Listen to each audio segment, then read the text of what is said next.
आप सब लोग स्वागत है आप सभी का अपने इस चैनल पर, जहां पर मैं इटली से संबंधित सारी जानकारियां आपको देता हूं यहां के लीगल प्रोसेस के बारे में। आज का जो वीडियो है इसमें मेरे पिछले वीडियो पर कुछ कमेंट्स आए हैं, उन कमेंट्स को लेकर के आज का ये मेरा वीडियो है। इससे पहले कि आज के इस वीडियो में आगे बढ़े, आप सभी से वही मेरी रिक्वेस्ट रहेगी कि यदि आप मेरे चैनल पर नए हैं, आपने अभी तक मेरा चैनल सब्सक्राइब नहीं किया तो नीचे सब्सक्राइब का बटन वो दबा दीजिए, इसी के पास में बेल आइकन बना हुआ वो भी दबा दीजिए और इस वीडियो को लाइक करना मत भूलिएगा। वीडियो लास्ट तक देखिए और अपने जो भी सवाल है वो कमेंट में जरूर लिखिए। अपने दोस्तों के साथ में वीडियो ज़्यादा से ज़्यादा शेयर कीजिए, जिससे सब लोगों तक सही जानकारियाँ सही समय तक पहुँच सके।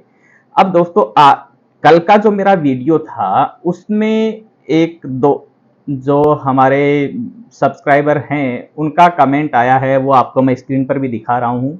जो लिख रहे हैं वो ये इन्होंने लिखा है, पहला कमेंट इन्होंने किया है, अभी तक कोई अपॉइंटमेंट तो मिला तक नहीं, फाइल कहाँ से सबमिट करेंगे सर जी, वीएफएस वाले झूठे हैं, 14 जून को वेब फॉर्म सबमिट किया था, एम्बेसी भी कोई जानकारी नहीं दे रही, ये लोग पीएमएस से मिले हुए हैं, इस बार करोड़ों रुपए खा गए हैं गवर्नमेंट ने। तो इसके बाद में जो क्योंकि 14 जून को जब वेब फॉर्म भरे गए थे तो उनमें से लोगों को अपॉइंटमेंट मिले, आप सबको भी पता है कि अपॉइंटमेंट मिले हैं। हाँ, एक सिस्टम इनका समझ में नहीं आ रहा है कि किस तरीके से अपॉइंटमेंट दे रहे हैं। यानी जैसे सब लोगों के पेपर सही है, नूलावस्था मिली हुई है और उनको वो फिलहाल जो मांग रहे हैं वो यही है, नूलावस्था और पासपोर्ट की कॉपी मांग रहे हैं। तो नूलावस्था है वो इटली सरकार ने जारी की है, प्रेफेक्चुरा ने जारी की है। वो जैसे ही जारी करते हैं तो जो एम्प्लॉयर है, मालिक है, उसको वो नूलावस्था भेजते हैं और उसी समय पर वो यानी इटालियन एम्बेसी को भेज देते हैं वही नूलावस्था। तो उसकी दो कॉपी मालिक को मिलती है और इटालियन एम्बेसी को मिल जाती है उसकी कॉपी, जहां पर भी जमा होना है उसको। तो सरकार ने जब नूलावस्था जारी कर दी, पासपोर्ट की कॉपी आप ले रहे हो, उसके बाद में तो आपका काम यही है अपॉइंटमेंट देने का। तो जब जो बात मैंने पिछली वीडियो में की थी यही की थी कि या तो आपका सिस्टम ये होना चाहिए कि भाई नंबर से जो पहले आ रहा है उसको पहले अपॉइंटमेंट, बाद में आ रहा है उसको बाद में अपॉइंटमेंट। यदि इस रूल को फॉलो नहीं कर रहे हो तो आपका सिस्टम ये होना चाहिए कि जिसकी नूलावस्था एक्सपायर होने जा रही है पहले, उसको पहले अपॉइंटमेंट दे दीजिए, जिसकी नूलावस्था में अभी टाइम है उसको बाद का अपॉइंटमेंट दे दीजिए। तो ना तो आप ये रूल फॉलो कर रहे हैं कि पहले वाले को पहले बाद वाले को बाद में, ना ये रूल फॉलो कर रहे हैं कि जिसकी नूलावस्था खत्म हो रही है उसको पहले और जिसके अभी टाइम है उसको बाद में। क्योंकि ये जो अपने साथी हैं इन्होंने जो कमेंट किया है, इन्होंने लिखा है आगे कि इनकी नूलावस्था है वो 1 जुलाई को एक्सपायर हो गई। 14 जून को इन्होंने वेब फॉर्म भरा है और 14 जून को ही जिन लोगों ने अप्लाई किया है उनमें से आप सब ने भी देखा है, सुना है और मैंने खुद ने भी अपनी आंखों से देखा है कि 14 जून को जिन्होंने अप्लाई किया है उनको 1 जुलाई का अपॉइंटमेंट मिला है। यानी 1 जुलाई का भी मिला है, 2 जुलाई का भी मिला है, उसके बाद में ऐसे आगे आगे बढ़ते गए। यानी पहला मैंने अपॉइंटमेंट देखा वो 1 जुलाई का देखा है। तो यदि ये बात होती नूलावस्था एक्सपायर होने वाली तो इन सज्जन का तो 1 जुलाई को ही एक्सपायर हो रही है नूलावस्था, तो इनको तो 1 जुलाई से भी पहले का अपॉइंटमेंट मिलना चाहिए था हिसाब से। तो क्योंकि जो वीएफएस की वेबसाइट है उस पर साफ लिखा है कि जिस दिन आप जमा करवाने आते हो पेपर उस दिन नूलावस्था वैलिड होनी चाहिए। ये नहीं है कि अपॉइंटमेंट ले रहे हो उस दिन वैलिड होनी चाहिए। अपॉइंटमेंट मान लो आपने आज लिया है, आपकी नूलावस्था है वो 5 जुलाई तक वैलिड है, आपको 6 जुलाई का ही अपॉइंटमेंट मिल रहा है, तो इसका मतलब है कि 6 जुलाई को आपकी नूलावस्था वैलिड नहीं है। और जितना इन्होंने वीएफएस ने जो पब्लिश कर रखा है अपने नोटिस बोर्ड पर, उसके हिसाब से वो 6 जुलाई को आपका पेपर जमा नहीं लेंगे क्योंकि आपकी 5 जुलाई को नूलावस्था एक्सपायर हो चुकी है। तो यदि ये होता कि नूलावस्था के बेस पर ये दे रहे हैं अपॉइंटमेंट, तो फिर तो यही होना चाहिए था कि आपको जो है वो इनको तो सबसे पहले अपॉइंटमेंट मिलना चाहिए था क्योंकि इनकी 1 जुलाई को खत्म हो रही है। इसके बाद में ये आगे लिखते हैं कि सर जी मैं राजस्थान से चूरू विधानसभा से आता हूं, मैंने वीएफएस में इतने चक्कर लगा लिए कि वीएफएस वाले कोई सही जानकारी नहीं देते। सर जी मेरा नूलावस्था 1 जुलाई को एक्सपायर हो गया आज, मैं रेफरेंस नंबर से वीएफएस ग्लोबल दिल्ली गया तो उन वीएफएस वालों को कोई जानकारी नहीं कि एम्बेसी क्या कर रही है। वीएफएस वाले बोले आप एम्बेसी जाओ वहां पता करो। मैंने वीएफएस वालों को बोला अपॉइंटमेंट के बिना मुझे कैसे अंदर जाने देंगे। वीएफएस वाले बोले कि बाहर बहुत एजेंट है उनको पैसा दो, एम्बेसी में एंट्री करो। इसका मतलब अपॉइंटमेंट उन लोगों को मिल रहा है जिनकी एम्बेसी में जानकारी है उनको, और किसी को भी ये लोग अपॉइंटमेंट नहीं दे रहे हैं सर जी। चाहे नूलावस्था एक्सपायर हो, मेरे नूलावस्था में सिर्फ 2 दिन बाकी थे तब मैं वीएफएस ग्लोबल दिल्ली गया, तब मैंने हाथ पैर तक जोड़े उन लोगों के आगे, मुझे अपॉइंटमेंट दे दो प्लीज। वो लोग अब पैसे कमा रहे हैं। फिर मैंने रिपोर्ट डाली कि मेरा नुला अवस्था 1 जुलाई को एक्सपायर हो रहा है। एम्बेसी का कोई रिस्पॉन्स नहीं आया। फिर एम्बेसी के बाहर एक एजेंट मिला, वो बोला 50,000 रुपये लूंगा, 15 जुलाई की अपॉइंटमेंट की डेट दे दूंगा। मैंने पुलिस स्टेशन पर रिपोर्ट किए, बहुत दुखी हुआ हूं मैं तो इटली के चक्कर में थक हार कर आ गया। मेरा मतलब है कि भाई लोगों, गवर्नमेंट वाले ही फ्रॉड करते हैं। ये लोग अपने एजेंट बना रखे हैं। रूल सिर्फ ये चेंज किया है कि ये खुद पैसे लेने चाहते हैं कि एजेंट के, ना कि एजेंट के।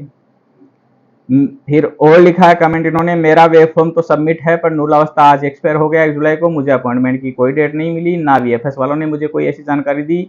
आपको अपॉइंटमेंट गया या नहीं, नुला अवस्था वैलिड रहेगा कि नहीं, बोले कि एम्बेसी से संपर्क करो। एम्बेसी में मेल करके पता किया, वो लोग भी इस बात का कोई जवाब नहीं दिया। तो ये एक बहुत ही यानी आश्चर्यजनक केस है। देखिए, मैं जो भी बताता हूं, ना तो मैं कोई अधिकारी हूं, ना मैं वीएफएस में कोई बड़े पद पर हूं, ना मैं इटालियन एम्बेसी में कुछ हूं, ना मैं इटली में कुछ हूं। मैं आप जैसा ही एक साधारण सा इंसान हूं, आपके जैसा ही मैं हूं। बस ये है कि इन पेपर्स के प्रोसीजर को देखते हुए काफ़ी समय हो गया। इन चीज़ों को काफ़ी डीपली स्टडी करते हैं, क्या हो रहा है क्या नहीं हो रहा, गवर्नमेंट से जो रिपोर्ट आती है उनको स्टडी करते हैं। बाकी आप सब लोग जो सुनाते हो उसके बेस पर, जो मेरी इन सालों में कुछ अनुभव हुए हैं उनके बेस पर मैं आपको ये जानकारियां देता हूं। तो जो ये आपकी नुलावस्था एक्सपायर होने वाली थी, इसके लिए मैंने भी मेरे वीडियो में ये बार बार कहा है कि जिनकी नुलावस्था एक्सपायर होने वाली है, अपॉइंटमेंट नहीं मिल रहा है, तो एम्बेसी को ईमेल कीजिए, एम्बेसी से जाकर के मिलिए, वीएफएस में जाइए, एम्बेसी के बाहर जाकर के कोशिश कीजिए एम्बेसी में जाने की, किसी तरीके से कांटेक्ट करने की उनसे कोशिश कीजिए, उन्हें अपनी बात बताइए। क्योंकि जहां तक ये लगता है कि क्या पता कि एम्बेसी में अंदर बैठे अधिकारियों को इस चीज का पता ही नहीं हो कि बाहर क्या हो रहा है। और जिस तरीके से बार बार सिस्टम चेंज होता है, वो कुछ ना कुछ तो वजह है कि इसको चेंज करने की। ऐसा नहीं है कि ये करते हैं। ये बात बिल्कुल सही है कि एजेंट लोग हैं वो 50-50, 60-60 हजार रुपए लेकर के और जमा करवाते हैं। अब ये लोग क्या सेटिंग करते हैं, कैसे करते हैं, कहां से करते हैं, वो उनका काम है। अपना है कि सही तरीके से बिना किसी को पैसे दिए ये काम कैसे हो सकता है, वो चीज मैं बताता हूं। अब आपका तो दुर्भाग्य से अनफॉर्चुनेटली ये हो गया कि आपकी नुलावस्था है वो खत्म हो गई 1 जुलाई को। 1 जुलाई को खत्म होने का मतलब है कि 6 महीने की वैलिडिटी होती है नुलावस्था की, यानी आपकी नुलावस्था है वो आपको फरवरी में नहीं, जनवरी में आपको मिली है। तो पहली बात तो ये है कि जनवरी में जब आपको नुलावस्था मिली थी, तो उस पीरियड में ये अपॉइंटमेंट खुले ही रहते थे लगभग, जनवरी में जब आपको नुलावस्था मिली थी। तो उस समय पर आप चूक गए थे थोड़ा सा, आपके साथ में गलत हुआ, तो हो सकता है कि आपको मेरी बातें बुरी लगेंगी, लेकिन फिर भी मेरा बताने का काम है, आपने जो लिखा है उसके बेस पर। तो या तो आपको उस समय पर चूक हुई है कि आपने देखा नहीं उस समय पर। उसके बाद में भी 2-3 बार अपॉइंटमेंट खुले हैं। हालांकि ये है कि हम आम इंसान को पता लगना थोड़ा मुश्किल हो जाता है, क्योंकि उसका एक रूल नहीं है इनका, ना ही कोई नोटिफिकेशन पहले से आता है कि कल अपॉइंटमेंट खुलेंगे, परसों खुलेंगे या इतने बजे खुलेंगे। आपको ही चेक करना होता है, बार बार चेक करते रहिए, जिस टाइम पर खुले मिल जाए उस समय पर अप्लाई कीजिए। वेब फॉर्म जो अप्लाई करवाए थे इन्होंने 12 जून को और 14 जून को, तो ऐसा भी हुआ कि 12 जून वालों का अभी तक अपॉइंटमेंट नहीं आ रहा है, 14 जून वालों को मिल रहा है, 10,000 वाले को अपॉइंटमेंट मिल गया, 12,000 वाले को अपॉइंटमेंट मिल गया, और 1,000 के आसपास के जिनका वेब फॉर्म नंबर है उनको अपॉइंटमेंट अभी तक नहीं मिला है। ये हो रहा है, ये सबको पता है। अब इसका सॉल्यूशन तो अपने पास तो यही है कि हम जो है वो इटालियन एम्बेसी को इसके बारे में लिख सकते हैं कि देखिए ये हो रहा है हमारे साथ में। इसके अलावा तो मुझे लग नहीं रहा कि और कोई रास्ता है। वीएफएस को लिख सकते हैं और साथ में इटालियन एम्बेसी को इस बात का यानी लिख सकते हैं। इसके लिए इंडियन गवर्नमेंट को भी लिख सकते हैं, लेकिन किसको लिखें, कौन सुनेगा? वो कहेंगे कि नहीं ये तो इनका एम्बेसी वालों का काम है, हमारा तो इसमें कोई लेन देन ही नहीं है। इंडियन गवर्नमेंट को कहेंगे, क्योंकि ये तो सब देशों की अपनी अपनी एम्बेसी है, उनके लोग ही चलाते हैं, हम थोड़े ना चलाते हैं उसको, हमारा तो इसमें कुछ मतलब नहीं है, वो तो उन लोगों को काम है, हम क्या कर सकते हैं इसमें। अब क्या हो सकता है, आपकी 1 जुलाई को एक्सपायर हो गई, तो अब बात करते हैं इस पर कि अब आप क्या कर सकते हैं। सबसे पहले तो जो भी आपके पेपर जिन्होंने अप्लाई करे हैं इटली में, उनकी जिम्मेदारी बनती है कि या तो है वो आपसे जो भी पैसे का लेन देन हुआ है वो पैसे का लेन देन वापस करे आपको, और आपको फिर कहे कि चलो दोबारा करेंगे तब देखेंगे, या वो है कि वो आपको दोबारा से नूलावस्था भेजे नई डेट की, जिसमें फिर वो दोबारा से फिर से 6 महीने वैलिड हो जाए।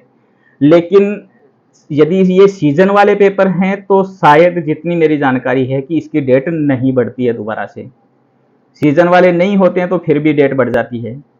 उसमें भी फिर आपसे एक प्रूफ जरूर मांगते हैं कि आपने इटालियन एम्बेसी से कांटेक्ट किया है, तो आपके पास में तो प्रूफ है कि आपने वेब फॉर्म भरा है, तो आपने बाकायदा वहां पर अप्लाई करने की कोशिश की है, लेकिन उससे पहले आपकी नूलावस्था खत्म हो गई। तो सबसे मेन तो आपके साथ में अब जो हो सकता है वो यही है कि जिन्होंने आपके पेपर लगाए हैं वो इस बात की जिम्मेदारी ले कि चलो ठीक है, मेरे से आपका अपॉइंटमेंट नहीं लिया गया या आपसे अपॉइंटमेंट नहीं लिया गया, नूलावस्था खत्म हो गई, तो आपको आपके पैसे वापस दिए जाएं, और यदि नहीं देते हैं तो आपको दोबारा से नई नूलावस्था निकलवा कर दे, जिससे आप जमा करवा सके। बाकी और जिन लोगों को भी अभी नजदीक में एक्सपायर होने वाली है नूलावस्था, जितनी मेरी समझ है, मैं बार बार आपको बता रहा हूं कि वेब फॉर्म भरने से केवल अपॉइंटमेंट आएगा, लेकिन जिस दिन का अपॉइंटमेंट आएगा उस दिन आपकी जो है नूलावस्था है वो वैलिड होनी चाहिए।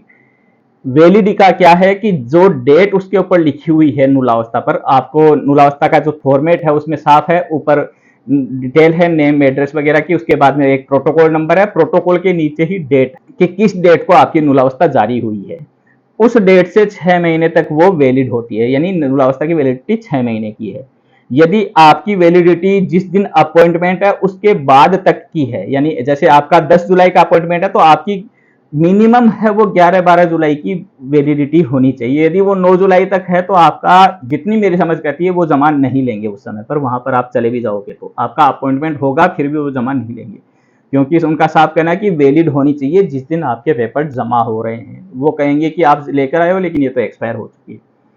तो जिनकी भी नियर फ्यूचर यानी एक अपॉइंटमेंट से पहले या अभी तक अपॉइंटमेंट नहीं आया और एक्सपायर होने वाली है, उनसे यही निवेदन है कि किसी भी तरीके से एम्बेसी में ही जाइए, डायरेक्ट एम्बेसी में जाइए, वीएफएस में भी मत जाइए। जैसे ये अपनी कहानी सुना रहे हैं कि वीएफएस वाले कुछ नहीं कर रहे हैं, तो सीधे एम्बेसी में ही जाइए, उन्हीं से अपॉइंटमेंट लेकर के, टाइम लेकर के, किसी भी तरीके से जाकर के और अपनी बात बताइए कि ये मेरे साथ में हो रहा है, मेरी ये नूलावस्था है, ये खत्म हो रही है और अभी तक मुझे अपॉइंटमेंट नहीं मिला है इसे सबमिट करवाने का। तो मेरी उम्मीद, यानी यही उम्मीद करते हैं कि आपकी एम्बेसी जरूर कुछ ना कुछ मदद करेगी और आपके पेपर जमा हो जाएंगे। उम्मीद करता हूं ये जो जानकारी आपको दी है, ये आपके कुछ सवालों का जवाब जरूर इसमें मिला है, और इन भाई के साथ में जो हुआ है वो गलत हुआ है। इनका जिन्होंने भी पेपर लगाए हैं उनसे भी रिक्वेस्ट यही रहेगी कि यदि वो उन तक ये मेरा वीडियो पहुंचता है, यदि वो ये वीडियो देखते हैं, तो उनसे यही निवेदन है कि इनकी मदद कीजिए। ऐसे नहीं कि आपने तो बस नूलावस्था निकला दी और ठीक है जी मेरा तो काम हो गया। यदि पेपर जमा ही नहीं हुए, बंदा यहाँ पर आ ही नहीं रहा, तो इनकी आप परिस्थिति समझिए और सामने से जाकर के इनकी मदद कीजिए, या तो नूलावस्था निकलवा कर दीजिए या फिर है इनका हिसाब करके और इनको फ्री कीजिए, जिससे वहां पर रहने वाले हैं वो लोग दुखी ना हो। ठीक है दोस्तों, उम्मीद करता हूं ये वीडियो आप लोगों के लिए काफी उपयोगी रहा होगा। मिलते हैं जल्दी अगले वीडियो में किसी और नए सवाल जवाब के साथ में। वीडियो पसंद आया तो इसे लाइक जरूर कीजिए, अपने दोस्तों के साथ में शेयर कीजिए और चैनल को सब्सक्राइब करना मत भूलिएगा। धन्यवाद।